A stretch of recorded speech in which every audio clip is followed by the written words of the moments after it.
আচ্ছা, 4K footage যারা edit করেন তারা যদি 4K ফুটেজ প্রক্সি করে নেন তাইলে ল্যাগ কম্পিউটারে একদমই হবে না।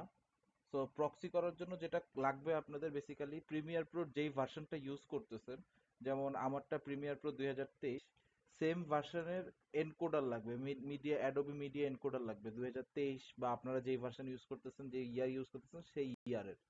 তো হওয়ার পরে আপনারা ধরেন যে 3 ক্যামেরার ফুটেজ ইম্পোর্ট করছেন। আমার এখানে 7টা 8টা করে নিছি আমি, বাট মনে করেন যে 4K 3 ক্যামেরার ফুটেজ ইম্পোর্ট করছেন, ক্যামেরা 1, ক্যামেরা 2, ক্যামেরা 3। এবার ক্যামেরা 1 সিলেক্ট করে এখান থেকে এই যে প্রক্সি দিবেন, ক্রিয়েট প্রক্সিস দিলে এখানে হচ্ছে আপনার অপশন আসবে। হ্যাঁ, অপশন আসলে আপনি এখান থেকে কুইক টাইম সিলেক্ট করবেন।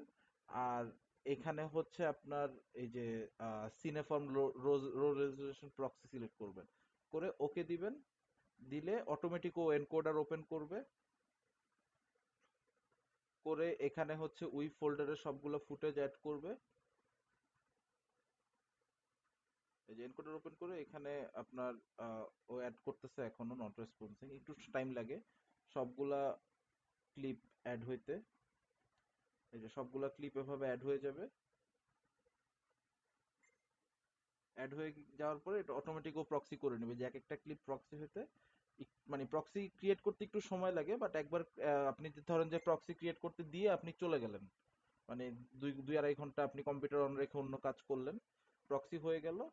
প্রক্সি লেটস সে আপনার প্রক্সিটা হয় বেসিক্যালি যেখানে আপনার ফোল্ডার, সেখানে মানে সেটার ভিতরে যে প্রক্সিজ একটা ফোল্ডার হয়, এখানে প্রক্সিগুলো হয়। একটা প্রক্সি ফাইলের সাইজ হয় আপনার সেম, মানে 50 MB। ধরেন যে 267 নম্বর ফুটেজের প্রক্সি ফাইল হচ্ছে 143 MB। আমি যদি 267 নম্বর ফুটেজ যাই 64 MB, একটু সাইজ বেশি হয়, কিন্তু প্রক্সি ফাইলগুলো সেম ইয়াতে হয়। সো প্রক্সি আমার ধরেন যে ক্যামেরা ওয়ানের প্রক্সি সবগুলো হয়ে গেছে। ক্যামেরা ওয়ান আমি এখান থেকে ইম্পোর্ট করব, করে এখানে রাইট ক্লিক করে আপনার হচ্ছে যে সরি, ফোল্ডারে রাইট ক্লিক করে এই যে প্রক্সি দিলে, এই যে অ্যাটাচ প্রক্সিস দিলে এই যে এখানে আপনার আসবে। দেন অ্যাটাচ দিলে ও অটোমেটিক প্রক্সি ফোল্ডারটাতেই চলে যাবে, এই যে সেম ফুটেজ আন্ডারস্কোর প্রক্সি, এখানে জাস্ট সিলেক্ট করে ওকে দিলে সবগুলা প্রক্সি অ্যাটাচ হয়ে গেছে। এখন আপনি ফুল রেজলিউশনে প্লে দিলেও আপনার ফুটেজ আটকাবে না। আপনি যত খুশি স্ক্রাব করবেন ফুটেজ, কোথাও কোনো জায়গায় ফুটেজ আটকাবে না। এটা 4K তেও সেম।